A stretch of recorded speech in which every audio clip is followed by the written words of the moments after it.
yesterday in Waterford, the death of the Major, as they say. We're joined now by Gary Coad. We're joined by Paul Morrissey and joined by Matt Keane. Gary, on behalf of all the people that have been texting in, the deepest sympathy. Thank you. Gary, tell me about Seamie. There's not enough time left in the programme, Damien, I suppose, to tell you too much about him. I suppose I'll give a brief overview, and Paul will probably allude to more in the soccer side of things. First and foremost, Seamie is a family man. Loved his family. His football was secondary, but what a career he had. Tell me about the family thing first. Tell me about growing up with Seamie. Growing up with Seamie, well, I suppose we were slightly in the shadow of it. All of us playing soccer early. Myself and my late brother David and Nigel played.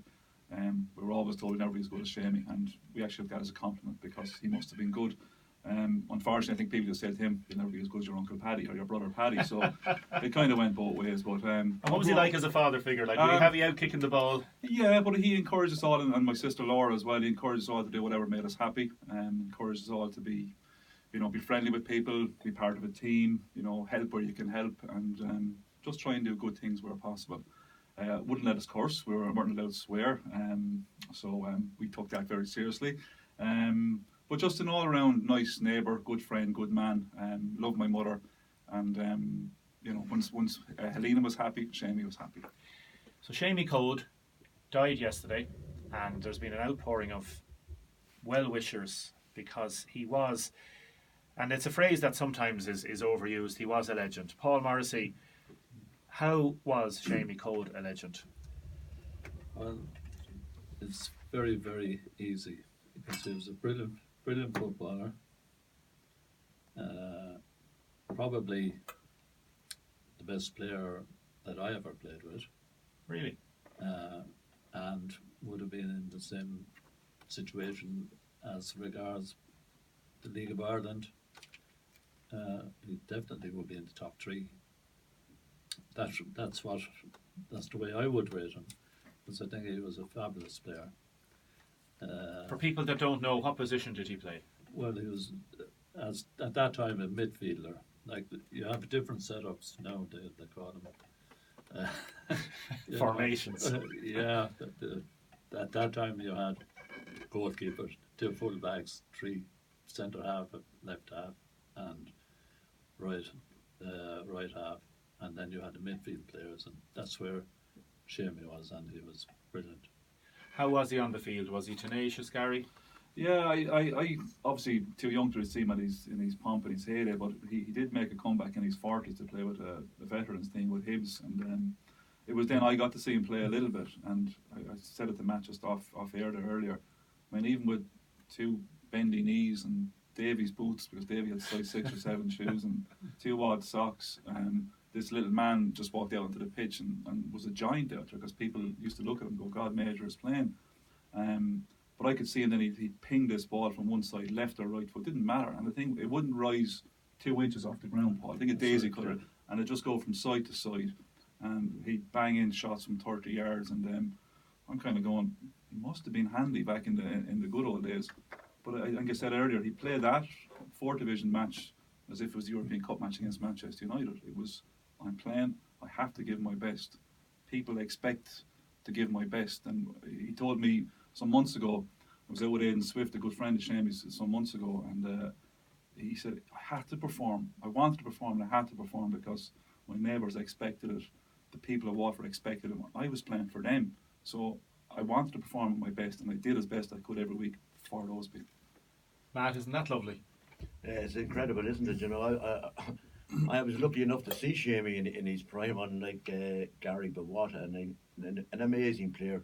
And I loved his arms used to propel in the middle of the field, he was just an extraordinary man. And those games against Manchester United, and it's funny, his brother Paddy was the top player for Shamrock Rovers when they played Manchester United. I think it was 56, and here was Seamie, 12 years after, doing exactly the same thing. He was an absolutely brilliant player, but off the field he was such an absolute gentleman. I loved his company. I was lucky enough to be on Gary and Helena's house on numerous occasions, and joyful occasions. Absolutely brilliant. But there's some lovely stories, and we're just talking about it earlier on. Seamie used to do the co-commentaries with us here in WR many years ago, and there was one particular occasion we were coming back from Dundalk and we stopped at the Putching Still on the way down.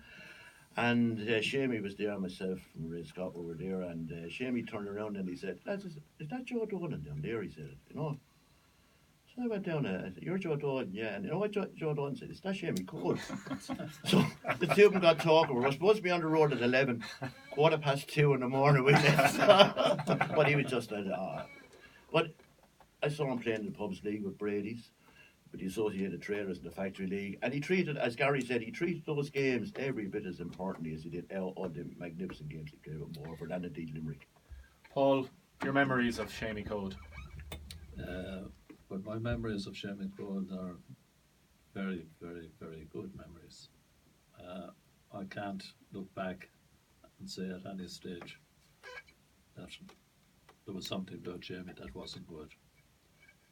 Everything about Seamie was first class as far as I'm concerned. His contribution, as you know, we won 6 leagues in 8 seasons. His contributions, he didn't play in them all, but his contribution to the ones that we won was tremendous. And, you know, without players like Seamie, like we had great players like Alfie Hale and Johnny Matthews, you know, I won't name them all out, but somebody would be on me. You never said my name. But, you know, there's some great players, and in amongst them, Seamie was absolutely brilliant. And for those that are not old enough or haven't seen the black and white, you're talking about pitches that are a lot more difficult. You've got players, you've got tackles from behind, you've got stuff going on that wouldn't be allowed in an MMA. Never mind about a football field these days. Well, see, they're totally different. Like pitches, your boots, yeah, the football, the weight of the ball, yeah. You know, I mean, the football, as you know, there is talk about people that have head problems now due to that, because a leather ball, especially on a wet day with a lace in it, and you come and head that. If you don't get a square on with your forehead, you're in trouble if you hit at the top of your head. And those kind of, like, I mean, the footballs today, they can kick in nearly the full pitch. Yeah. Those balls, the keeper would do well to get it to the halfway line. Yeah. You know, so they're totally different. Gary, what special moments can you remember growing up? Like, there's so many happy memories when we talk about a death in the family, because there's the sadness, and you're in the process of going through that now today and tomorrow on the burial. When is arrangements? We're just going to make the arrangements. We're just finalising those arrangements. We'll have them later on during the morning. And I really appreciate you coming in this morning, because I know it's a difficult thing to do, and I really appreciate it. I'm glad to come in, and it's like the outpouring from everyone, from friends, family, football, whatever work, college. Clubs. We've got texts from all the clubs. I mean, Seamie was popular with a lot of clubs. You know, sometimes it's hard to say. Like, it's hard to find a bad word to say about Seamie. People fell out with him, absolutely, but only ever over football. You never fell out with someone personally. You couldn't. He was too nice. Memories, I could go on forever. Like, I mean, I got a lovely message during the week from an ex-colleague of Seamie's in Limerick. I was saying to Paul earlier there, goalkeeper Kevin Fitzpatrick, who he rang me last night then as well, and he said about Limerick, when Seamie went up there, he said they had a good team. He said Limerick had a good team, but he said the Major and Andy McAvoy made a good team great. I think you'd probably agree with that, Paul. Absolutely, which was kind of nice as well, because Seamie would always say that he loved playing with Andy McAvoy. He just made the game easy. He never pointed his finger at anybody else, and he just did his work similar to Seamie. And just with the type of football that it was at the time, and it was tough games and good players playing as well. Seamie was never booked. I used to give Nigel and my late brother David got a bit more stick because they got a lot of cards. Well, I got a couple, and the lads got a lot. And he used to come in and go, I was 50 years, I never got booked. I can't understand why he got booked, because he had too much respect for himself and the game and just people in general. He said, the referee's there to do a job, I'm there to do a job. Whatever he says is fine. So. Sorry, Matt, why was he called a major, by the way, before you I don't know. Why was he called a major? I think there's a number of stories, but I think Paul will give the best answer. Matt, I'll let you come in a second. Why was he called a major, Paul? From what I know of it, I wouldn't be sure on that. Like, a major is somebody that dictates Controls, absolutely. controls. Yeah. and that is particularly what Major did on the pitch. Just stuck to him as that. Yeah. Like, give that ball to Seamie. Very, very seldom would you see putting the ball astray. Yeah, like a conductor. Did everything right. Yeah, like he was brilliant at it. Matt.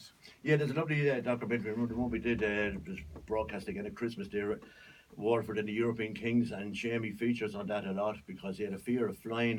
John O'Neill wouldn't, that right, Gary, they wouldn't fly to Manchester. And the British Open was on, and they made Christy O'Connor the famous golfer, you know, and that really made Seamie, he was his hero, and he met him because of fear of flying. And there was another one about a big cigar. Was it Matt Busby gave him the cigar? He I think after the match, and Paul will know as well, after the match, all the Manchester United players and Matt Busby that came into him, and we're chatting away about different things, and Seamie was there quite fell now and went, I'm going to get one chance. So I went up to Matt Busby, I have one of those cigars. Remember as well? Yeah, and I'm not sure if everyone got a cigar, but Seamie got this cigar. It was whatever size, and that was the only one, was it? So he got the cigar and he brought it home, and it was in with some other mementos that my mum would keep for him. And his intention was to smoke the cigar when David was born, I think, or just when David was 1, and that passed. And then it was, well, sure, look, when my mum was expecting me in 1970, I smoked it when my next one was born, and that passed. And then it became to Laura and then to Nigel, and suddenly the cigar was 15, 20 years old, private place, and it was never going to be smoked. But my brother-in-law, David Ryan, Laura's husband, was a big Manchester United fan, and Seamie gave him that cigar some years ago, and I know it has pride of place in David and Laura's house. But just the other thing on the Major there, there's a number of stories, and there was a player in the 50s, Paul, I think, Puskas in Hungary and Real Madrid and that. And he was the galloping Major. I think Alfie kind of brought the name back towards Seamie, similar type of player and the galloping Major and that. Like, so there's a number of stories. Seamie just said, I was just called the Major, I don't know what he said. So. Yeah, I'll come back to you, Paul, in 1 second. A lot of texts coming in. I said, please pass on my sympathies to the Coad family, the loss of Seamie. My late dad, Davy Mulcahy of Bowes, would love to see him play in his prime, and other people texting in, so many people texting in. Seamie Coad, what a legend. I loved him in Waterford in the 60s. Then I saw him playing in a cup final in Limerick. Didn't know one other player on the field, resulting in the man beside me saying, shut up, we know you're from Waterford. R.I.P. Seamie, and condolences to the family. There will be, Paul, like when somebody passes away, there is the sadness, and yet there's that joy of memories and all the good things that somebody has done in life. And this man espoused so much goodness in life. No, you've got it dead on there, because what he's done, and you know, as regards his ability to do these things, and the entertainment that we say the crowds that came to Kilcorn Park or any of the Waterford matches to watch Seamie Coad, to watch us all, including Seamie. But they just couldn't go away without saying, "Oh, Jesus, he is some player," you know. And at a time when there was no television really, and that gave joy, that entertainment. Like, we can't understate, Matt, how important entertaining on the field was for people. Ordinary people going about their daily lives. They've one thing during the week that brings them that joy and that happiness. Yeah, we basically lived for Sunday to Sunday. It didn't be 3 o'clock, Damien, you know, especially out in Kilcorn Park. Like, I mean, it was incredible. Like, you know, the Barrack Street Band coming along at 1:30 up Hoover, you know, it was incredible. Everybody like, walk up, to see people like Seamie Coad, the Major. We were so blessed. We were so lucky to see the Major and Paul and all those guys playing. We were absolutely blessed, you know. How would you place him in the pantheon of I wouldn't disagree with Paul whatsoever. He's definitely in the top 3 Waterford players of all time. Undoubtedly. And undoubtedly in the top 10 of all-time League of Ireland players, without a shadow of a doubt. What did you like about him most? I just liked everything about him. He was a gentleman. On my Facebook page last night, I called him a leader and a gentleman and a legend. And that's what he was. He always was. As I said, I love Seamie's company in his house and wherever we met him. It was an absolute joy to know him as a player and as a friend. And I feel so sorry for Gary and the lads and Helena, but what a man. He was just Coach Jimmy McGee, different class. Paul, it's sad to see former teammates pass away, isn't it? Oh, And there'll be so much talk now that you'll meet old friends, and there'll be so much. yeah, It's sad to see it, though. It's sad to see it. The good thing about it is, when that happens, then this Seamie as such, he's now getting everything that he deserved. And that would be, I take it, Solace kind of for the solace family. for the Absolutely. Yeah. and Absolutely. It just brings it home, like from every angle. Matt, we're all talking about how good this player was, and I think from the family point of view, he was a wonderful person as well. What did he do outside of football, Gary? What other interests did he have? I suppose, obviously, a great family man. Loved being with my mum anywhere. Didn't matter where they went, into town or to Killarney. Didn't matter once they were together. Mad leaving of Oh, absolutely. all his life. I suppose when the grandkids came along, then he would think nothing of jumping on 3 different buses to be in the Villa, to be in Tramore, to be in Dungarvan to watch the lads playing. And my nephew Sean kind of introduced me to Facebook then as well some years ago. He loves spending time on that. He did, yeah. That was funny actually, Yeah. when he got Yeah, the he hang got on of it, Facebook. yeah. He posted more pictures of random dogs. And but my 2 nieces then as well, Laura's daughters, are into the plays and the music, Jessica and Alex and that. And he just loved spending time with his family.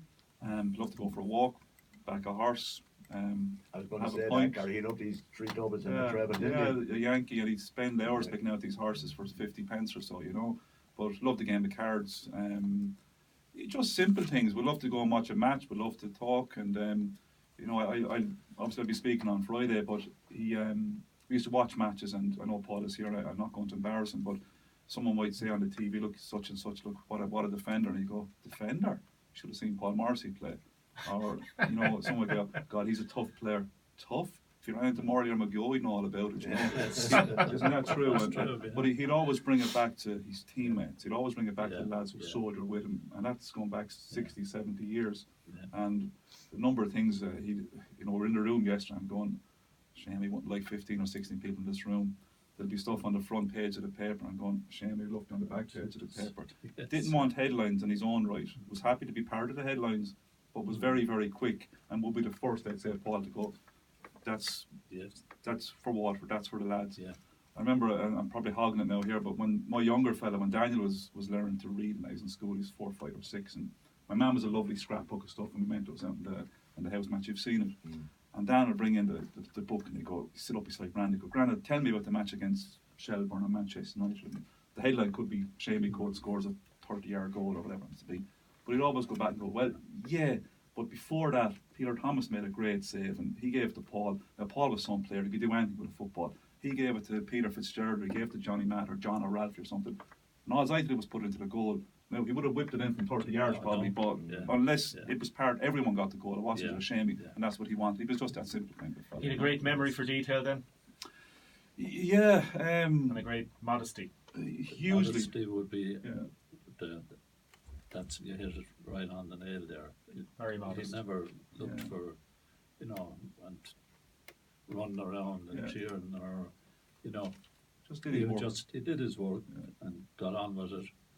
And obviously, the work he did was absolutely tremendous. Do you remember the day, Paul, the famous day in Kilcoan when Martin Ferguson was the manager and he took off Seamie and a riot broke out? The Waterford people went absolute. Martin Ferguson now would be Eddie Ferguson's brother. He managed Waterford and he took off Seamie. He whipped off Seamie. And, I think Remember that that there was. I've heard a story about 125,000 times from people who were at the match. People who were actually younger than me would have told me the story that they were there. So.